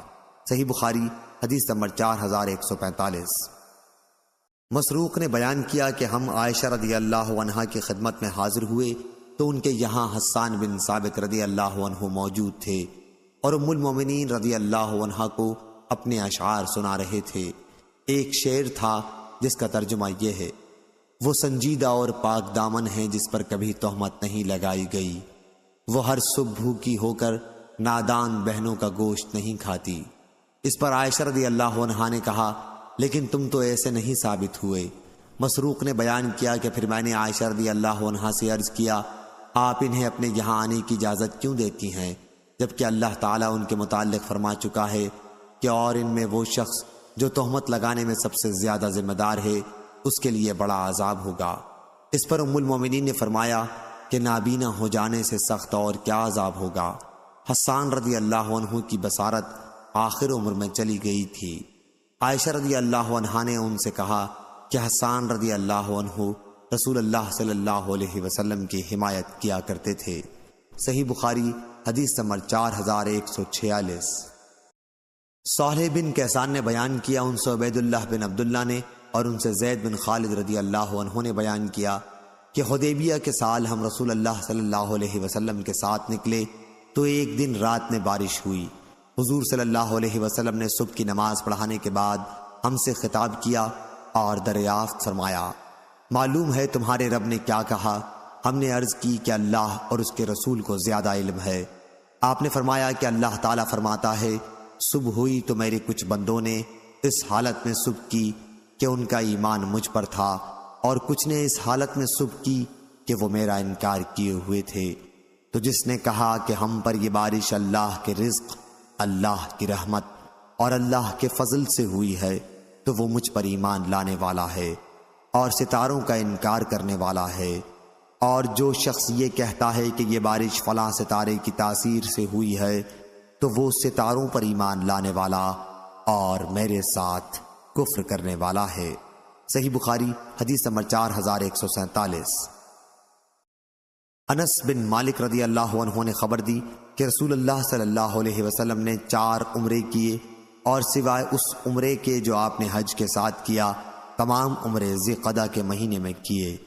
حدیبیہ کا عمرہ بھی آپ ذی قعدہ کے مہینے میں کرنے تشریف لے گئے، پھر دوسرے سال اس کی قضا میں آپ نے ذی قعدہ میں عمرہ کیا، اور ایک عمرہ جعرانہ سے آپ نے کیا تھا جہاں غزوہ حنین کی غنیمت آپ نے تقسیم کی تھی، یہ بھی ذی قعدہ کے مہینے میں کیا تھا، اور ایک عمرہ حج کے ساتھ کیا جو ذی الحج میں کیا تھا۔ صحیح بخاری حدیث نمبر 4148۔ علی بن مبارک نے بیان کیا ان سے یحییٰ بن ابی کثیر نے، ان سے عبداللہ بن ابی قتادہ نے اور ان سے ان کے والد نے بیان کیا کہ ہم رسول اللہ صلی اللہ علیہ وسلم کے ساتھ صلح حدیبیہ کے سال روانہ ہوئے۔ تمام صحابہ نے احرام باندھ لیا تھا، لیکن میں نے ابھی احرام نہیں باندھا تھا۔ صحیح بخاری حدیث نمبر 4149۔ برا بن عازب رضی اللہ عنہ نے کہا، تم لوگ سورہ انا فتحنا میں فتح سے مراد مکے کی فتح کہتے ہو۔ فتح مکہ تو بہرحال فتح ہی تھی، لیکن ہم غزوہ حدیبیہ کی بیعت رضوان کو حقیقی فتح سمجھتے ہیں۔ اس دن ہم رسول اللہ صلی اللہ علیہ وسلم کے ساتھ 1400 آدمی تھے۔ حدیبیہ نامی ایک کنواں وہاں پر تھا، ہم نے اس میں سے اتنا پانی کھینچا کہ اس کے اندر ایک قطرہ بھی پانی کے نام پر پانی نہ رہا۔ حضور صلی اللہ علیہ وسلم کو جب یہ خبر ہوئی کہ پانی ختم ہو گیا ہے تو آپ کنویں پر تشریف لائے اور اس کے کنارے پر بیٹھ کر کسی ایک برتن میں پانی طلب فرمایا۔ اس سے آپ نے وضو کیا اور مزمزہ کلی کی اور دعا فرمائی، پھر سارا پانی اس کنویں میں ڈال دیا۔ تھوڑی دیر کے لیے ہم نے کنویں کو یوں ہی رہنے دیا اور اس کے بعد جتنا ہم نے چاہا اس میں سے پانی پیا اور اپنی سواریوں کو پلایا۔ صحیح بخاری حدیث نمبر 4150۔ برا بن عازب رضی اللہ عنہ نے خبر دی کہ وہ لوگ غزوہ حدیبیہ کے موقع پر رسول اللہ صلی اللہ علیہ وسلم کے ساتھ 1400 کی تعداد میں تھے یا اس سے بھی زیادہ۔ ایک کنویں پر پڑا ہوا لشکر نے اس کا سارا پانی کھینچ لیا اور نبی کریم صلی اللہ علیہ وسلم کی خدمت میں حاضر ہوئے۔ حضور صلی اللہ علیہ وسلم کنویں کے پاس تشریف لائے اور اس کی منڈیر پر بیٹھ گئے۔ پھر فرمایا کہ ایک ڈول میں اسی کنویں کا پانی لاؤ۔ پانی لایا گیا تو آپ نے اس میں کلی کی اور دعا فرمائی۔ پھر فرمایا کہ کنویں کو یوں ہی تھوڑی دیر کے لیے رہنے دو۔ اس کے بعد سارا لشکر خود بھی سیراب ہوتا رہا اور اپنی سواریوں کو بھی خوب پلاتا رہا، یہاں تک کہ وہاں سے انہوں نے کوچ کیا۔ صحیح بخاری حدیث نمبر 4151۔ جابر رضی اللہ عنہ نے بیان کیا کہ غزوہ حدیبیہ کے موقع پر سارا ہی لشکر پیاسا ہو چکا تھا۔ رسول اللہ صلی اللہ علیہ وسلم کے سامنے ایک چھاگل تھا، اس کے پانی سے آپ نے وضو کیا۔ پھر صحابہ آپ کی خدمت میں حاضر ہوئے تو آپ نے دریافت فرمایا کہ کیا بات ہے؟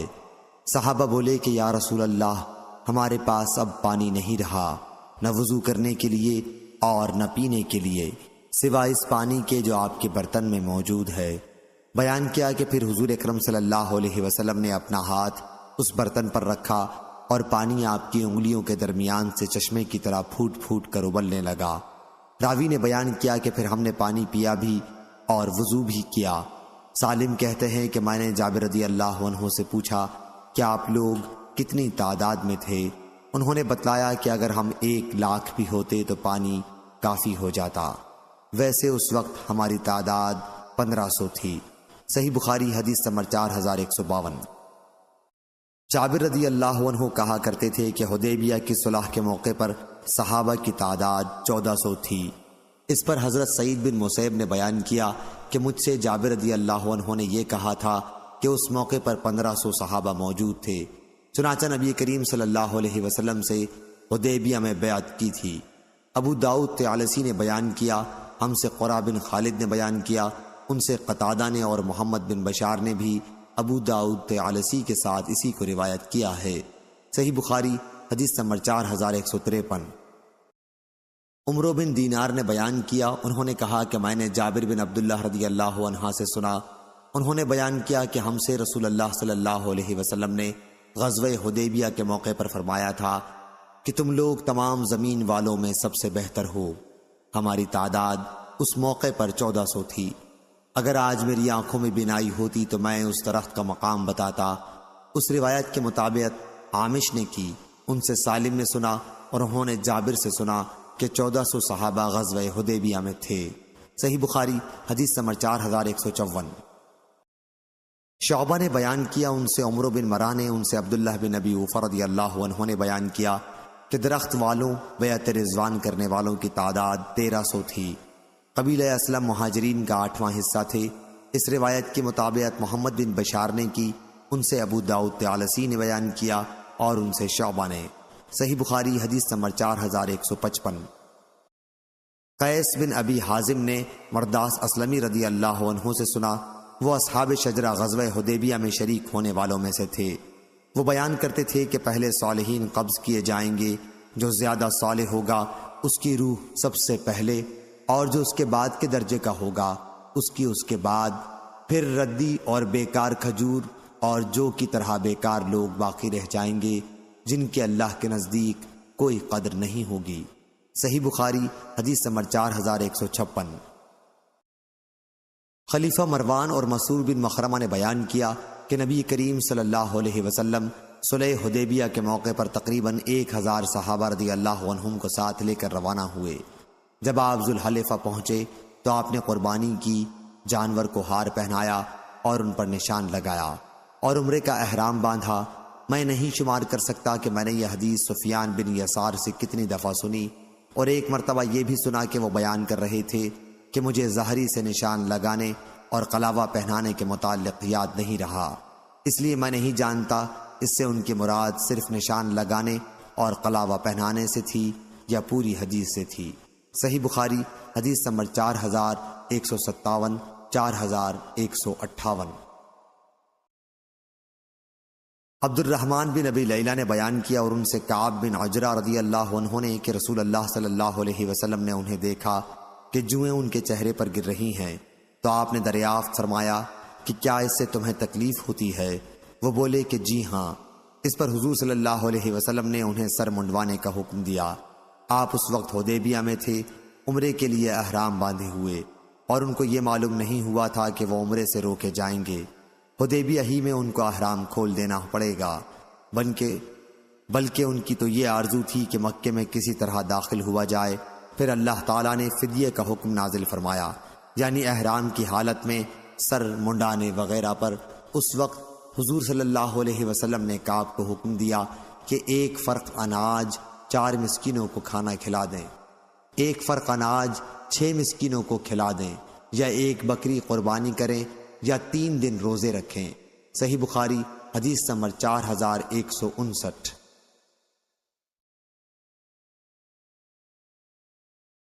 امام مالک نے بیان کیا، ان سے زید بن اسلم نے، ان سے ان کے والد نے بیان کیا کہ میں عمر بن خطاب رضی اللہ عنہ کے ساتھ بازار گیا۔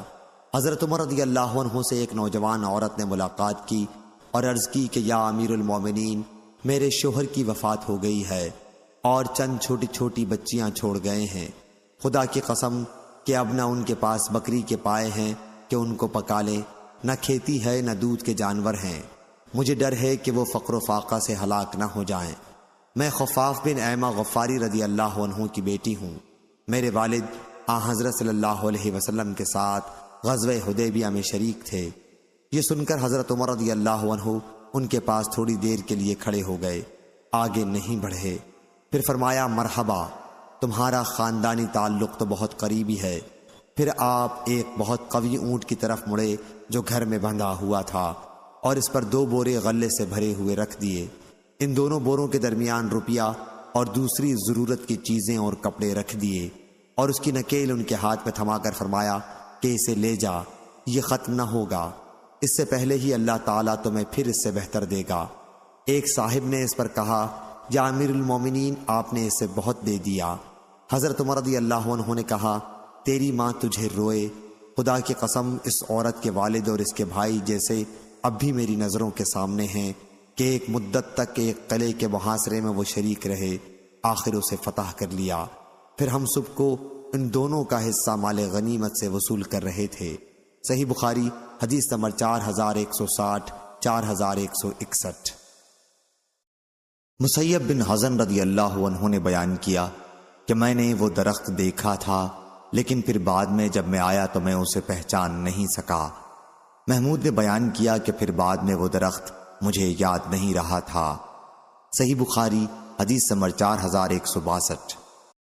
عبید اللہ بن عبداللہ نے بیان کیا، ان سے اسرائیل نے، ان سے طارق بن عبد الرحمن نے بیان کیا کہ حج کے ارادے سے جاتے ہوئے میں کچھ ایسے لوگوں کے پاس سے گزرا جو نماز پڑھ رہے تھے۔ میں نے پوچھا کہ یہ کون سی مسجد ہے؟ انہوں نے بتایا کہ یہ وہی درخت ہے جہاں رسول اللہ صلی اللہ علیہ وسلم نے بیعت رضوان لی تھی۔ پھر میں سعید بن مسیب کے پاس آیا اور انہیں اس کی خبر دی۔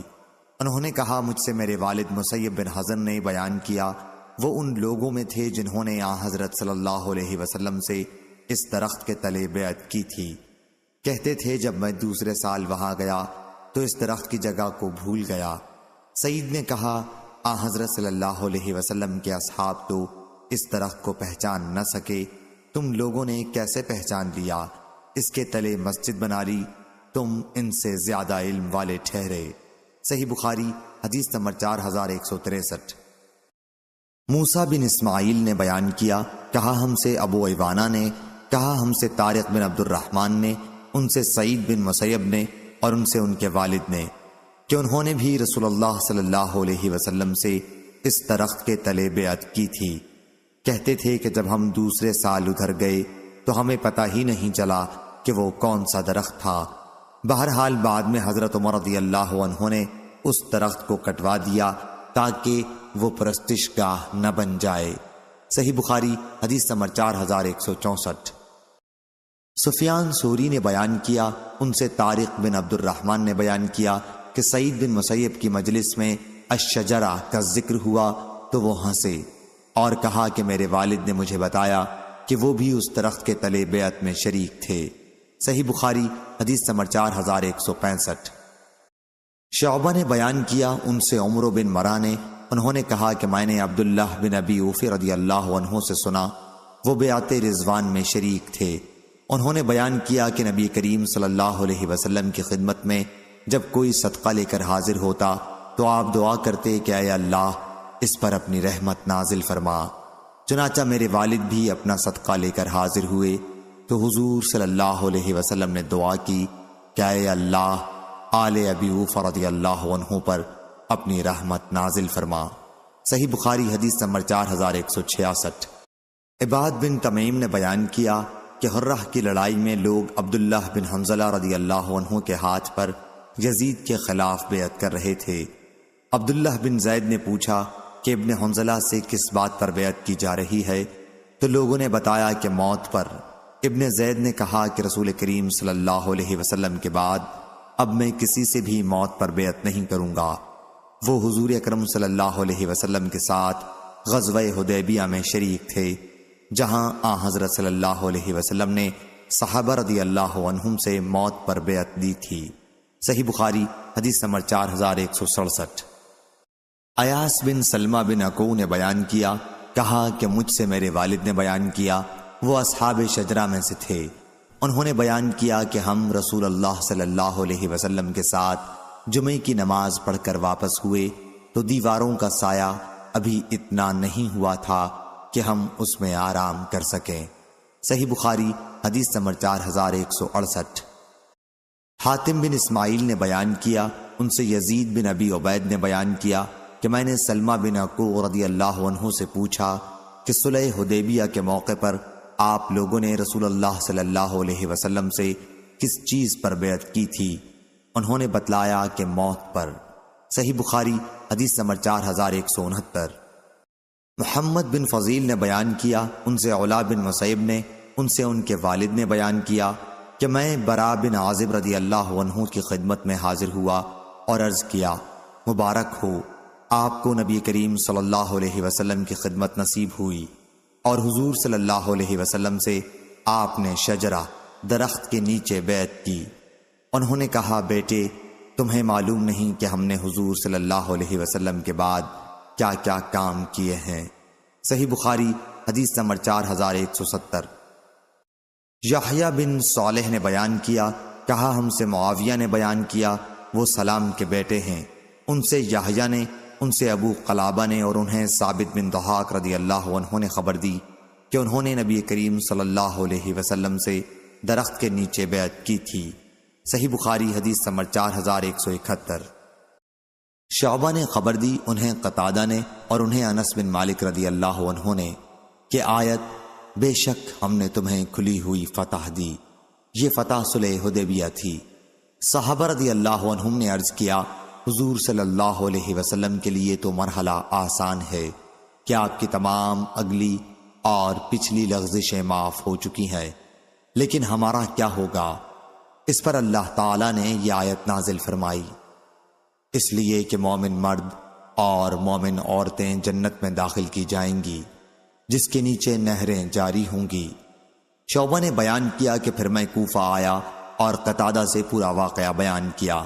پھر میں دوبارہ قتادہ کی خدمت میں حاضر ہوا اور ان کے سامنے اس کا ذکر کیا تو انہوں نے کہا کہ بے شک ہم نے تمہیں کھلی فتح دی ہے، کہ تفسیر تو انس رضی اللہ عنہ سے روایت ہے، لیکن اس کے بعد ہنیئا مرئیا یعنی حضور صلی اللہ علیہ وسلم کے لیے تو ہر مرحلہ آسان ہے، یہ تفسیر اکرمہ سے منقول ہے۔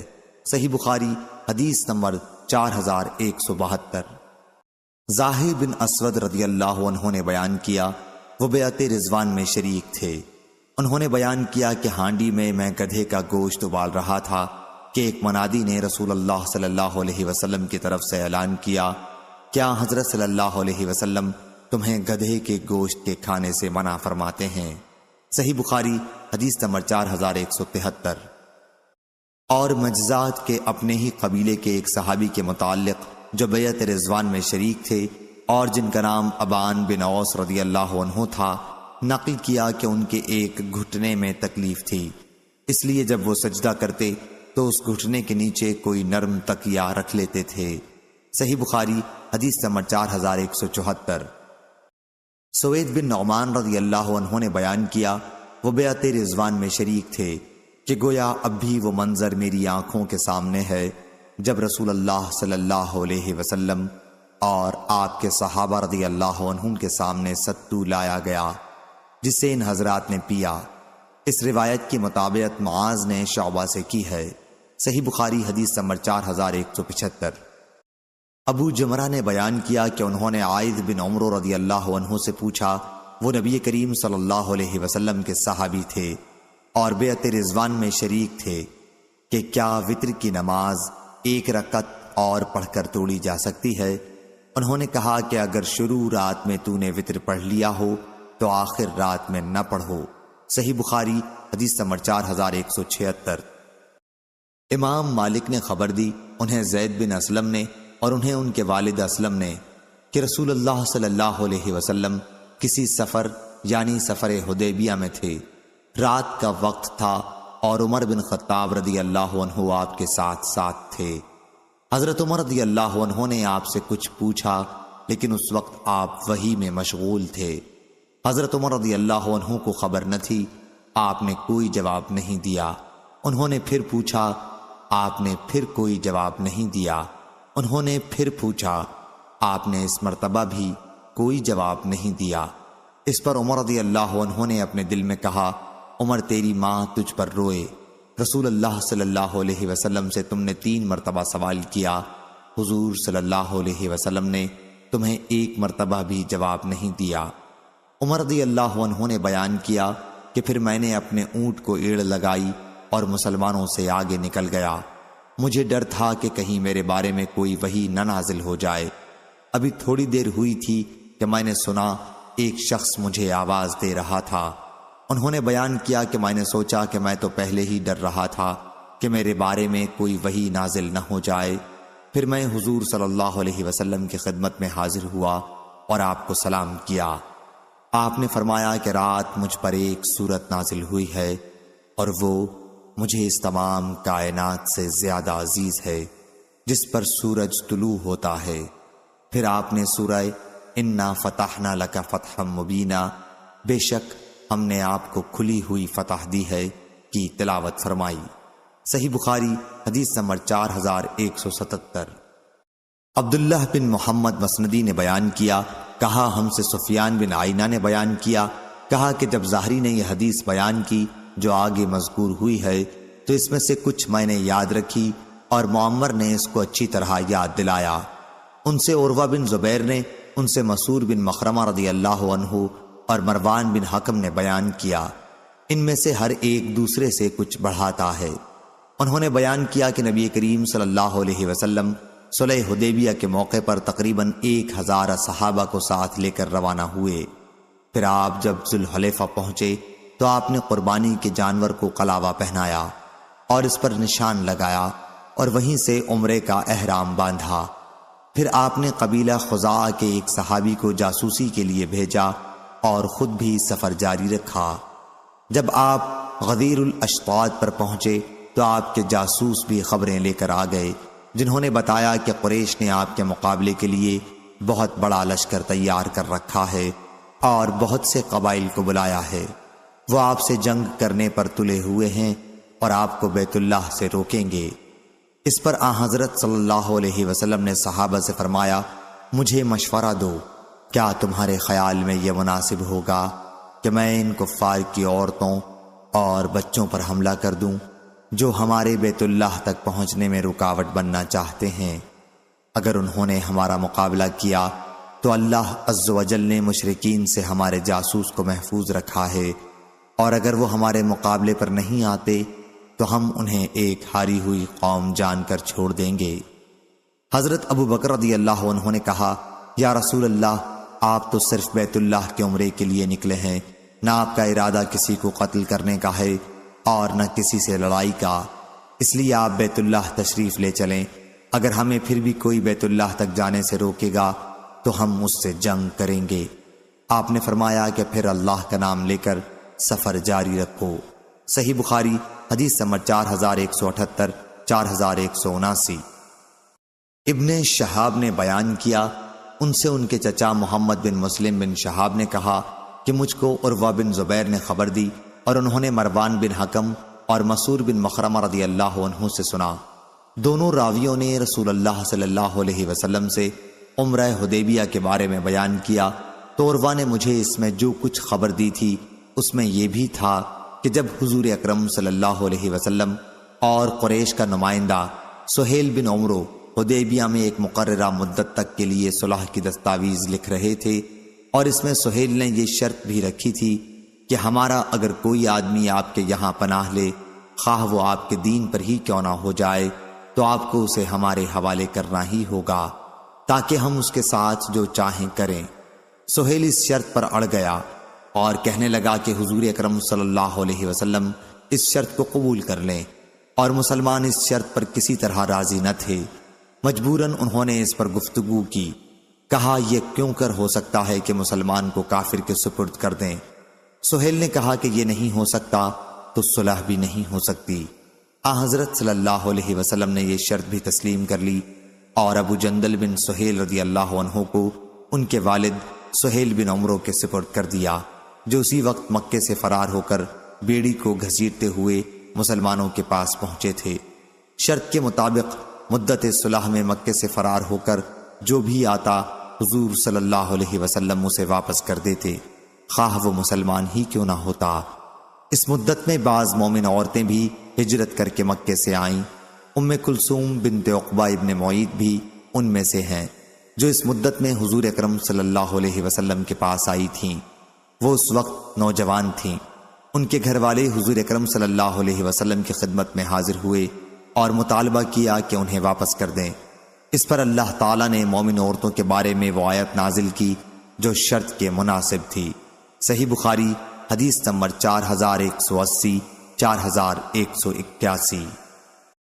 عروہ بن زبیر رضی اللہ عنہ نے خبر دی اور ان سے نبی کریم صلی اللہ علیہ وسلم کی زوجہ مطہرہ حضرت عائشہ رضی اللہ عنہا نے بیان کیا کہ آیت یا ایہا النبی اذا جاءک المؤمنات کے نازل ہونے کے بعد حضور صلی اللہ علیہ وسلم ہجرت کر کے آنے والی عورتوں کو پہلے آزماتے تھے، اور ان کے چچا سے روایت ہے کہ ہمیں وہ حدیث بھی معلوم ہے جب حضرت صلی اللہ علیہ وسلم نے حکم دیا تھا کہ جو مسلمان عورتیں ہجرت کر کے چلی آتی ہیں ان کے شوہروں کو وہ سب کچھ واپس کر دیا جائے جو اپنی ان بیویوں کو وہ دے چکے ہیں۔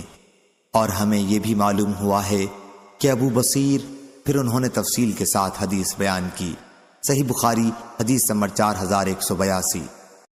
امام مالک رحمہ اللہ نے بیان کیا ان سے نافع نے کہ عبداللہ بن عمر رضی اللہ عنہ فتنے کے زمانے میں عمرے کے ارادے سے نکلے، پھر انہوں نے کہا کہ اگر بیت اللہ جانے سے مجھے روک دیا گیا تو میں وہی کام کروں گا جو رسول اللہ صلی اللہ علیہ وسلم نے کیا تھا۔ چنانچہ آپ نے صرف عمرے کا احرام باندھا، کیونکہ حضرت صلی اللہ علیہ وسلم نے بھی صلح حدیبیہ کے موقع پر صرف عمرے ہی کا احرام باندھا تھا۔ صحیح بخاری حدیث نمبر 4183۔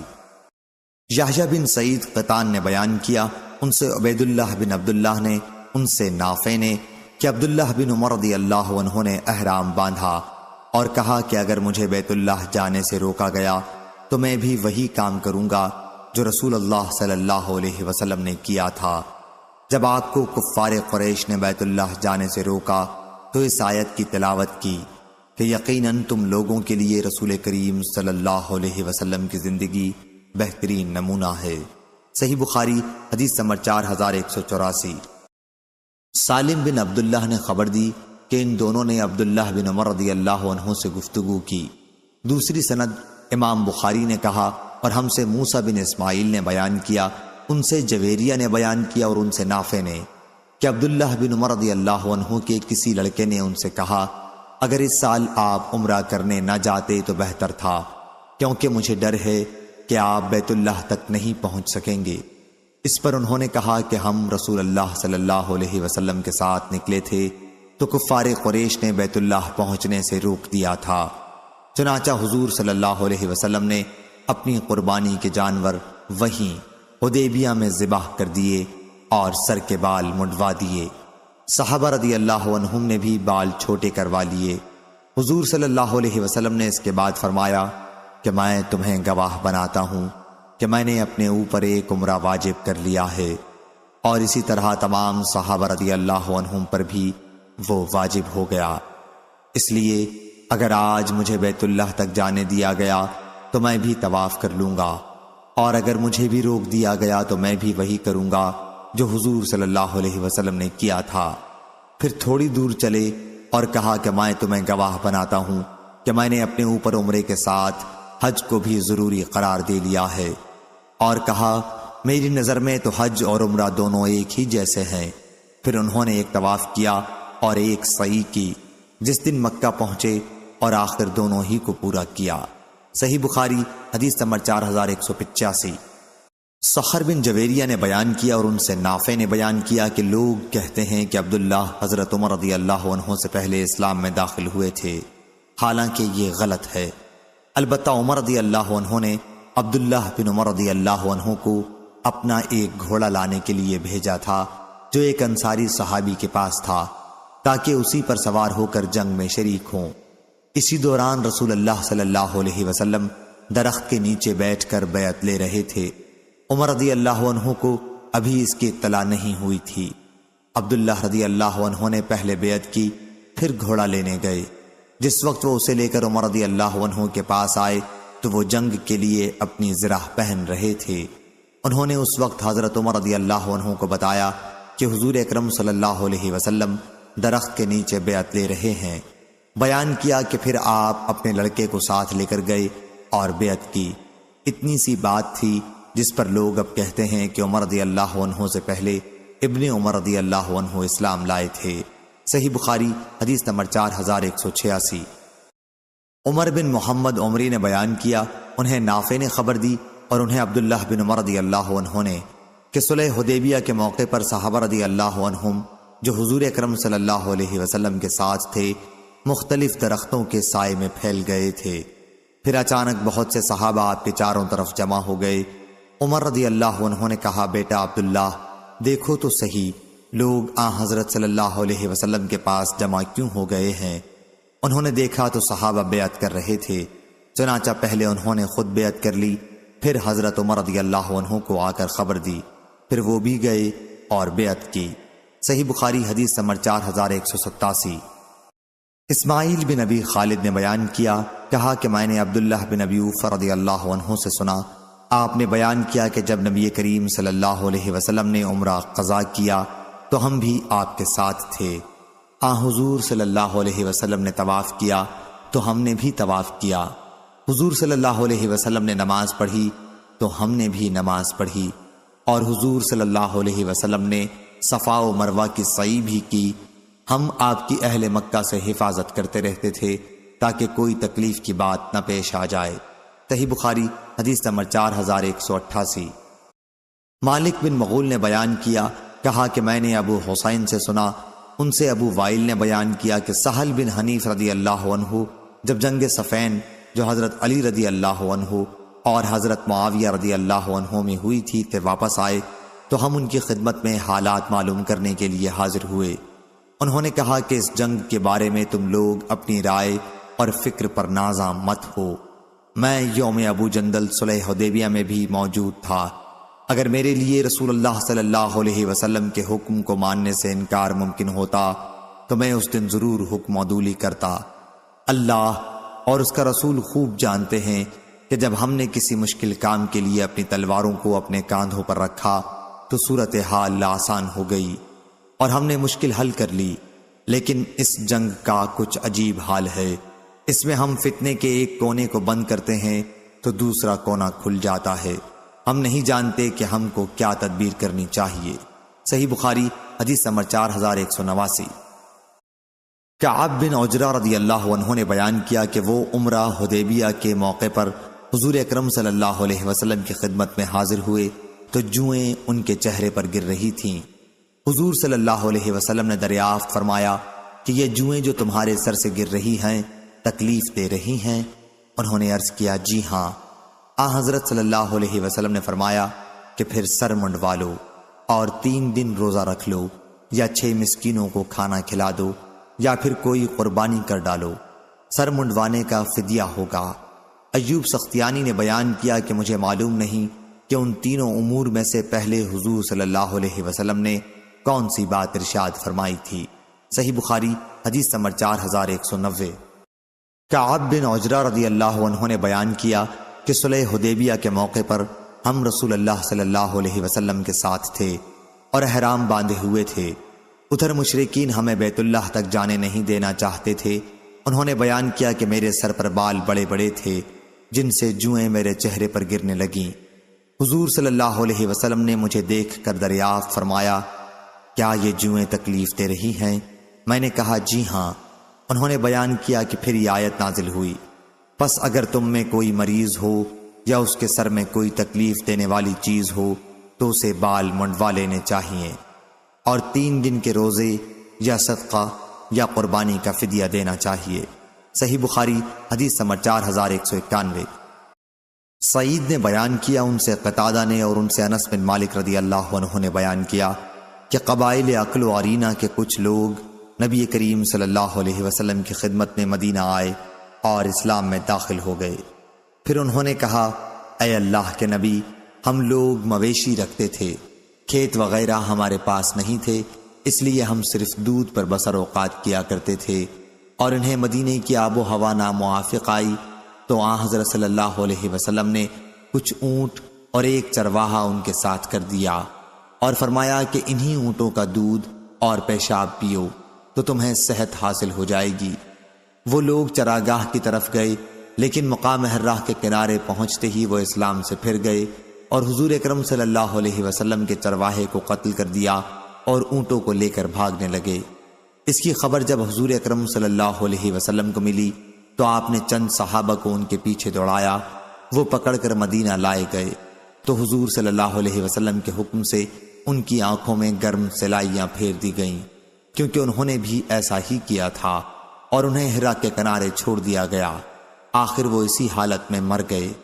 قتادہ نے بیان کیا کہ ہمیں یہ روایت پہنچی ہے کہ حضور اکرم صلی اللہ علیہ وسلم نے اس کے بعد صحابہ کو صدقے کا حکم دیا اور مسئلہ مقتول کی لاش بگاڑنا یا ایذا دے کر اسے قتل کرنا سے منع فرمایا۔ اور شعبہ، ابان اور حماد نے قتادہ سے بیان کیا کہ یہ لوگ عرینہ قبیلے کے تھے، عقل کا نام نہیں دیا۔ اور یحییٰ بن ابی کثیر اور ایوب نے بیان کیا، ان سے ابو قلابہ نے اور ان سے انس رضی اللہ عنہ نے کہ قبیلہ عقل کے کچھ لوگ آئے۔ صحیح بخاری حدیث نمبر 4192۔ حماد بن زید نے بیان کیا، کہا ہم سے ایوب، اور حجاج صواف نے بیان کیا، کہا ہم سے ابو قلابہ کے مولا ابو رجا نے بیان کیا، وہ ابو قلابہ کے ساتھ شام میں تھے کہ خلیفہ عمر بن عبدالعزیز نے ایک دن لوگوں سے مشورہ کیا کہ اس قسامہ کے بارے میں تمہاری کیا رائے ہے؟ لوگوں نے کہا کہ یہ حق ہے، اس کا فیصلہ رسول اللہ صلی اللہ علیہ وسلم اور پھر خلفائے راشدین آپ سے پہلے کرتے رہے ہیں۔ ابو رجا نے بیان کیا کہ اس وقت ابو قلابہ عمر بن عبدالعزیز رحمہ اللہ کے تخت کے پیچھے تھے۔ اتنے میں عنبسہ بن سعید نے کہا کہ پھر قبیلہ عرینہ کے لوگوں کے بارے میں حضرت انس رضی اللہ عنہ کی حدیث کہاں گئی؟ اس پر ابو قلابہ نے کہا کہ انس رضی اللہ عنہ نے خود مجھ سے یہ بیان کیا، عبدالعزیز بن صہیب نے اپنی روایت میں انس رضی اللہ عنہ کے حوالے سے صرف عرینا کا نام لیا، اور ابو قلابہ نے اپنی روایت میں انس رضی اللہ عنہ کے حوالے سے صرف عقل کا نام لیا ہے، پھر یہی قصہ بیان کیا۔ صحیح بخاری حدیث نمبر 4193۔ حاتم بن اسماعیل نے بیان کیا، ان سے یزید بن ابی عبید نے بیان کیا، کہا میں نے سلمہ بن الاکوع رضی اللہ عنہ سے سنا، وہ بیان کرتے تھے کہ فجر کی اذان سے پہلے میں مدینے سے باہر غابہ کی طرف نکلا۔ رسول اللہ صلی اللہ علیہ وسلم کی دودھ دینے والی اونٹنیاں ذات القرد میں چرا کرتی تھیں۔ انہوں نے بیان کیا کہ راستے میں مجھے عبد الرحمن بن عوف رضی اللہ عنہ کے غلام ملے اور کہا کہ رسول اللہ صلی اللہ علیہ وسلم کی اونٹنیاں پکڑ دی گئی ہیں۔ میں نے پوچھا کہ کس نے پکڑا ہے؟ انہوں نے بتایا کہ قبیلہ غطفان والوں نے۔ انہوں نے بیان کیا کہ پھر میں نے 3 مرتبہ بڑی زور زور سے پکارا، یا صباحا۔ انہوں نے بیان کیا کہ اپنی آواز میں نے مدینے کے دونوں کناروں تک پہنچا دی، اور اس کے بعد میں سیدھا تیزی کے ساتھ دوڑتا ہوا آگے بڑھا اور آخر انہیں جا لیا۔ اس وقت وہ جانوروں کو پانی پلانے کے لیے اترے تھے۔ میں نے ان پر تیر برسانے شروع کر دیے۔ میں تیر اندازی میں ماہر تھا اور یہ شعر کہتا جاتا تھا، میں ابن الاکوع ہوں، آج ذلیلوں کی بربادی کا دن ہے۔ میں یہی رجس پڑھتا رہا اور آخر اونٹنیاں ان سے چھڑا لیں، بلکہ 30 چادریں ان کی میرے قبضے میں آ گئیں۔ سلمہ نے بیان کیا کہ اس کے بعد حضور اکرم صلی اللہ علیہ وسلم بھی صحابہ رضی اللہ عنہم کو ساتھ لے کر آ گئے۔ میں نے عرض کیا، یا رسول اللہ، میں نے تیر مار مار کر ان کو پانی نہیں پینے دیا اور وہ ابھی پیاسے ہیں، آپ فوراً ان کے تعاقب کے لیے فوج بھیج دیجئے۔ حضور صلی اللہ علیہ وسلم نے فرمایا، اے ابن الاکوع، جب تو نے کسی پر قابو پا لیا تو پھر نرمی اختیار کیا کر۔ سلمہ رضی اللہ عنہ نے بیان کیا، پھر ہم واپس آ گئے اور حضور اکرم صلی اللہ علیہ وسلم مجھے اپنی اونٹنی پر پیچھے بٹھا کر لائے، یہاں تک کہ ہم مدینہ واپس آ گئے۔ صحیح بخاری حدیث نمبر 4194۔ سوید بن نعمان رضی اللہ عنہ نے خبر دی کہ غزوہ خیبر کے لیے وہ بھی رسول کریم صلی اللہ علیہ وسلم کے ساتھ نکلے تھے۔ بیان کیا، جب ہم مقام صحابہ میں پہنچے جو خیبر کے نشیب میں واقع ہے تو آن حضرت صلی اللہ علیہ وسلم نے عصر کی نماز پڑھی، پھر آپ نے توشہ سفر منگوایا۔ ستو کے سوا اور کوئی چیز آپ کی خدمت میں نہیں لائی گئی۔ وہ ستو آپ کے حکم سے بھگویا گیا اور وہی آپ نے بھی کھایا اور ہم نے بھی کھایا۔ اس کے بعد مغرب کی نماز کے لیے آپ کھڑے ہوئے، چونکہ وضو پہلے سے موجود تھا، اس لیے آن حضرت صلی اللہ علیہ وسلم نے بھی صرف کلی کی اور ہم نے بھی، پھر نماز پڑھی اور اس نماز کے لیے سرے سے وضو نہیں کیا۔ صحیح بخاری حدیث نمبر 4195۔ سلمہ بن اکوع رضی اللہ عنہ نے بیان کیا کہ ہم نبی کریم صلی اللہ علیہ وسلم کے ساتھ خیبر کی طرف نکلے۔ رات کے وقت ہمارا سفر جاری تھا کہ ایک صاحب اسید بن حزیر نے عامر سے کہا، عامر اپنے کچھ شعر سناؤ۔ عامر شاعر تھا، اس فرمائش پر وہ سواری سے اتر کر حدیث خوانی کرنے لگے۔ کہا، اے اللہ، اگر تو نہ ہوتا تو ہمیں سیدھا راستہ نہ ملتا، نہ ہم صدقہ کر سکتے اور نہ ہم نماز پڑھ سکتے، پس ہماری جلدی مغفرت کر۔ جب تک ہم زندہ ہیں ہماری جانیں تیرے راستے میں فدا ہیں، اور اگر ہماری مٹ بھیڑ ہو جائے تو ہمیں ثابت رکھ، ہم پر سکنیت نازل فرما۔ ہمیں جب باطل کی طرف بلایا جاتا ہے تو ہم انکار کر دیتے ہیں، آج چلا چلا کر وہ ہمارے خلاف میدان میں آئے ہیں۔ حضور صلی اللہ علیہ وسلم نے فرمایا، کون شعر کہہ رہا ہے؟ لوگوں نے بتایا کہ عامر بن اکوع۔ حضور صلی اللہ علیہ وسلم نے فرمایا، اللہ اس پر اپنی رحمت نازل فرمائے۔ صحابہ رضی اللہ عنہم نے عرض کیا، یا رسول اللہ، آپ نے تو انہیں شہادت کا مستحق قرار دے دیا، کاش ابھی اور ہمیں ان سے فائدہ اٹھانے دیتے۔ پھر ہم خیبر آئے اور قلعے کا محاصرہ کیا۔ اس کے دوران ہمیں سخت تکالیف اور فاقوں سے گزرنا پڑا۔ آخر اللہ تعالیٰ نے ہمیں فتح عطا فرمائی۔ جس دن قلعہ فتح ہونا تھا اس کی رات جب ہوئی تو لشکر میں جگہ جگہ آگ جل رہی تھی۔ حضرت صلی اللہ علیہ وسلم نے پوچھا، یہ آگ کیسی ہے؟